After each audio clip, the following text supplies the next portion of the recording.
warahmatullahi wabarakatuh.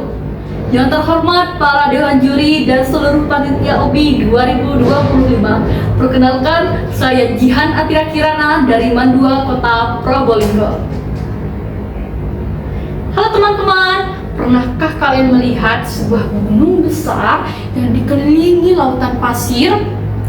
Ya, itu adalah Gunung Bromo. Tapi, tahukah kalian bahwa gunung itu menyimpan kisah tentang cinta, keberanian, dan janji yang sulit ditepati? Kali ini, saya akan bercerita tentang Roro Anteng dan Joko Seger. Di sebuah kerajaan di lereng gunung, hiduplah seorang putri cantik bernama Roro Anteng. Namanya indah, wajahnya pun elok.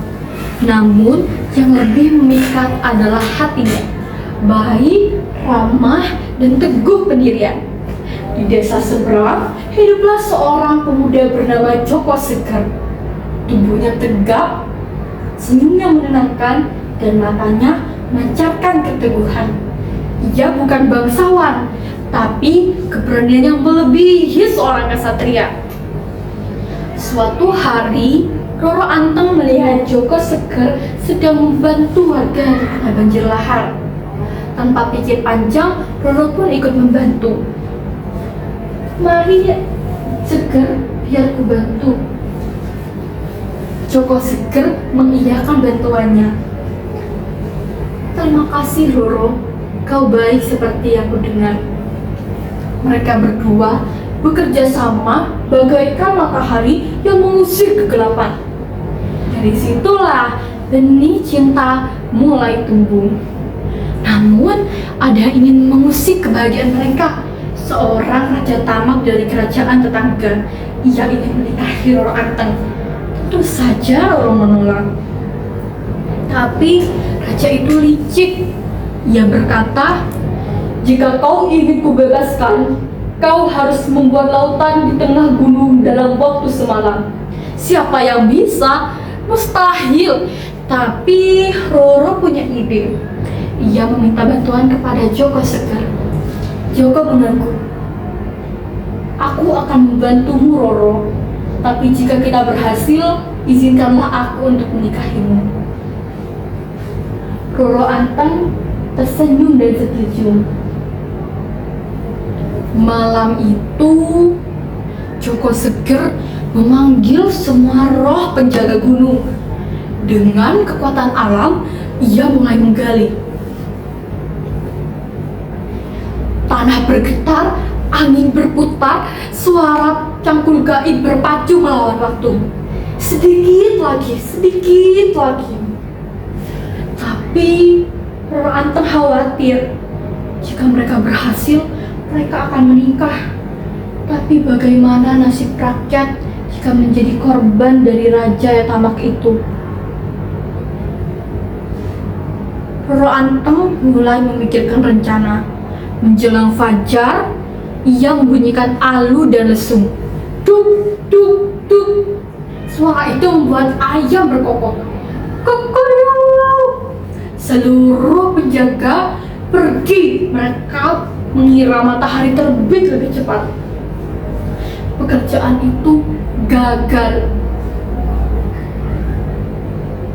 Dan raja tamak itu kecewa dan menyerah. Namun Joko Seger hanya bisa menatap kecewa kepada Roro Anteng. "Mengapa, Roro? Kita hampir berhasil. Apakah tidak mau aku menjadi suamimu?" Roro Anteng menunduk. Air matanya jatuh ke lautan pasir. "Maafkan aku, Seger. Aku tidak ingin rakyatku menjadi korban ambisi raja tamak itu. Maafkan aku." Meskipun dengan hati kecewa, Joko Seger mengerti. Mereka pun pergi berkelana ke sebuah lembah. Dan mereka membangun desa bernama Tengger, gabungan dari Anteng dan Seger. Namun Selang beberapa lama, mereka tak juga dikaruniai seorang anak. Suatu hari, Roro Anteng berkata kepada Joko Seger, "Maafkan aku, Seger. Aku belum bisa memberimu keturunan. Maafkan aku." Joko Seger sedih melihat Roro Anteng. "Tidak apa, Roro. Marilah kita pergi berdoa." Mereka pun pergi berdoa kepada Sang Hyang Widi. Jawaban pun datang. Akhirnya mereka dikaruniai seorang anak. Namun anak bungsu mereka harus dikorbankan ke Kawah Bromo. Bagaimana ini, Seger? Aku tidak rela anakku dikorbankan ke Kawah Bromo. Seger juga sedih. Dia juga berat hati. Tapi bagaimana lagi? Ini sudah janji mereka.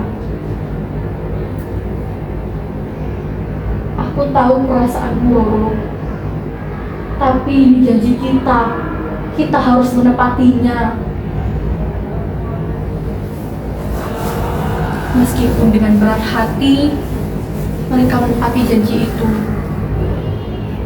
Mereka berdua pergi mengorbankan anak bungsu mereka ke Kawah Bromo. Dan setiap tahun, rakyat Tengger mempersembahkan sesajen di lautan pasir Gunung Bromo untuk mengenang kisah Roro Anteng dan Joko Seger. Nah teman-teman, dari kisah ini kita bisa belajar bahwa cinta tidak hanya tentang memiliki, tapi juga tentang berkorban demi yang kita cintai dan demi kebaikan bersama.